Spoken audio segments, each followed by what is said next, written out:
महाभारत की पटकथा धृतराष्ट्र के नेत्रहीन होने, दुर्योधन की महत्वाकांक्षा और शकुनी के कपट से लंबे समय से लिखी जा रही थी। पांडवों और उनके सखा श्री कृष्ण ने हमेशा युद्ध को टालने की कोशिश की। जुए में राजपाट हारने और 13 साल के वनवास के बाद पांडवों ने सिर्फ 5 गांवों को उनको देने की मांग की थी और साथ ही यह भी कहा था कि वह हस्तिनापुर की राजगद्दी पर दावा छोड़ देंगे। कुरु देश की राजधानी थी हस्तिनापुर। उत्तर प्रदेश के मेरठ का क्षेत्र उस काल में हस्तिनापुर कहलाता था। कुरुवंश के राजा हस्ती ने यह शहर बसाया था। यह स्थान चंद्रवंशी राजाओं की राजधानी थी। कहते हैं कि एक जल प्रलय के कारण जब इंद्रप्रस्थ डूब गया तब राजा हस्ती ने यह नई राजधानी बनाई थी। महाभारत का युद्ध कई कारणों से हुआ था, जिसमें सबसे बड़ा कारण भूमि या राज्य बंटवारे को लेकर था। बहुत दिनों की कशमकश के बाद भी जब कोई हल नहीं निकला तो फिर द्युत क्रीड़ा का आयोजन किया गया। द्युत क्रीड़ा में पांडव इंद्रप्रस्थ सहित सब कुछ हार गए, अपमान सहना पड़ा, द्रौपदी का चीरहरण हुआ और अंततः उनको 12 वर्ष का वनवास मिला।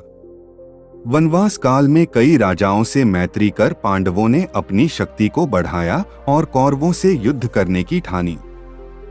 वनवास काल खत्म होने के बाद दुर्योधन के पास यह प्रस्ताव भिजवाया गया कि अगर वे राज्य का बंटवारा चाहते हैं तो बंटवारे में हस्तिनापुर की राजगद्दी पर अपना दावा छोड़ देंगे। युद्ध की आहट जानकर सभी राजाओं ने भी अपना अपना पक्ष तय कर लिया। अंत में दुर्योधन और अर्जुन ने श्री कृष्ण से सहायता मांगी। दोनों जब सहायता मांगने श्री कृष्ण के पास पहुंचे तब वे बिस्तर पर सो रहे थे। उनके पैरों के समक्ष अर्जुन और सिर के समक्ष दुर्योधन बैठ गए थे। जब श्री कृष्ण जागे तो उन्होंने सर्वप्रथम अपने पैरों की तरफ बैठे अर्जुन को देखा, इसलिए उन्होंने अर्जुन को उसका अनुरोध सुनने का अधिकार दिया।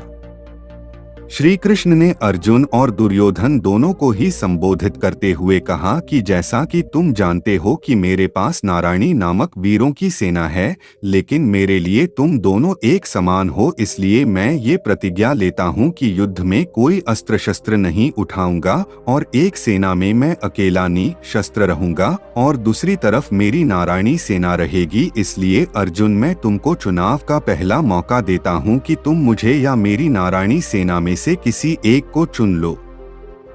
श्री कृष्ण की यह बात सुनकर दुर्योधन घबरा गया।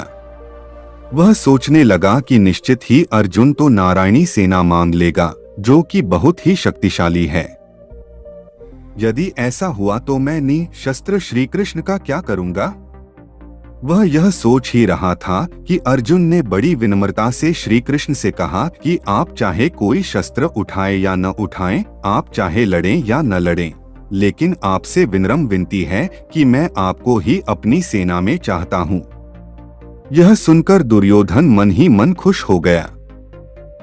इतना सब कुछ हो जाने के बाद भीष्म पितामह के कहने पर धृतराष्ट्र ने संजय को दूत बनाकर पांडवों से मित्रता और संधि का प्रस्ताव देकर भेजा। संजय ने उपलव्यनगर जाकर युधिष्ठिर से मुलाकात की और संधि का प्रस्ताव रखा। युधिष्ठिर तो यही चाहते थे कि युद्ध न हो, फिर भी उन्होंने श्री कृष्ण की सलाह लेना उचित समझा और पांडवों की ओर से शांति दूत बनाकर श्री कृष्ण को हस्तिनापुर भेजा।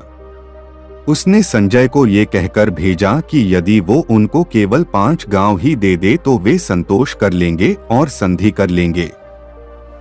राजदूत संजय के साथ श्री कृष्ण हस्तिनापुर के लिए रवाना हो गए।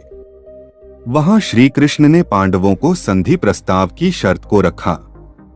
दुर्योधन ने अपने पिता को संधि प्रस्ताव स्वीकार करने से रोकते हुए कहा कि पिताश्री, आप पांडवों की चाल समझे नहीं, वे हमारी विशाल सेना से डर गए हैं, इसलिए केवल 5 गांव मांग रहे हैं और अब हम युद्ध से पीछे नहीं हटेंगे। सभा में श्री कृष्ण बोले, हे राजन, आप जानते हैं कि पांडव शांति प्रिय हैं, लेकिन इसका मतलब ये नहीं है कि वे युद्ध के लिए तैयार नहीं हैं। पांडव आपको पिता स्वरूप मानते हैं, इसलिए आप ही उचित फैसला लें।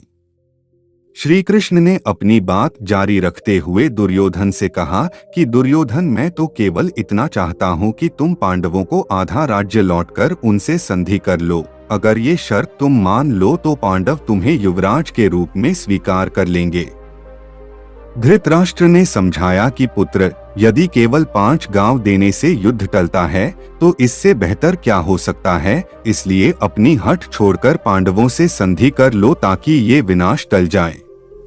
दुर्योधन अब गुस्से में आकर बोला कि पिताश्री, मैं एक तिनके की भी भूमि उन पांडवों को नहीं दूंगा और अब फैसला केवल रणभूमि में ही होगा।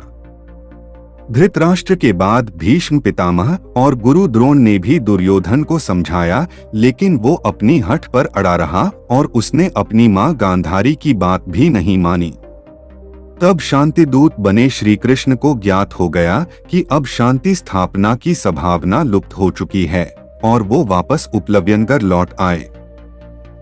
ये 5 गांव निम्न थे: श्रीपत, सिही या इंद्रप्रस्थ, कहीं कहीं श्रीपत और कहीं कहीं इंद्रप्रस्थ का उल्लेख मिलता है।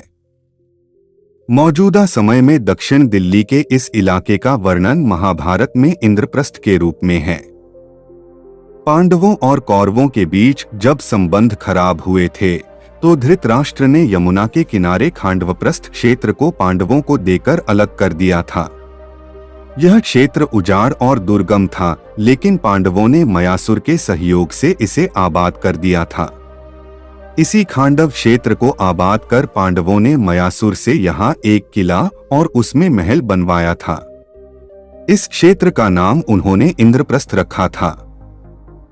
बागपत, इसे महाभारत काल में व्याघ्रप्रस्थ कहा जाता था। व्याघ्रप्रस्थ यानी बाघों के रहने की जगह है। यहाँ सैकड़ों साल पहले से बाघ पाए जाते रहे हैं। यही जगह मुगल काल से बागपत के नाम से जाना जाने लगा। यह उत्तर प्रदेश का एक जिला है। बागपत ही वह जगह है जहाँ कौरवों ने लाक्षागृह बनवाकर उसमें पांडवों को जलाने की कोशिश की थी। सोनीपत, सोनीपत को पहले स्वर्णप्रस्थ कहा जाता था। बाद में यह सोनप्रस्थ होकर सोनीपत हो गया।